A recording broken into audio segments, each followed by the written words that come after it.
শ্রমিকদের মৌসুমি থেকে স্থায়ীকরণের নিয়োগ স্থগিতের প্রতিবাদে কর্মবিরতি দিয়ে বিক্ষোভ সমাবেশ করেছে ঝিনাইদহের মোবারকগঞ্জ সুগার মিলের শ্রমিক কর্মচারীরা। চোখে দেখানোর জন্য আমরা সদর দপ্তরে দিন দরবার করে বৃহস্পতিবার সকালে কারখানার প্রধান ফটকের সামনে কর্মবিরতি দিয়ে তারা এই কর্মসূচি পালন করে।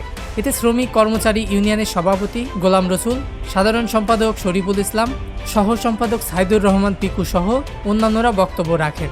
সে সময় বক্তারা বলেন, মোবারকগঞ্জ সুগার মিলে গত 8 থেকে 10 বছর ধরে শ্রমিক কর্মচারীরা মৌসুমি ভিত্তিক কাজ করে যাচ্ছে।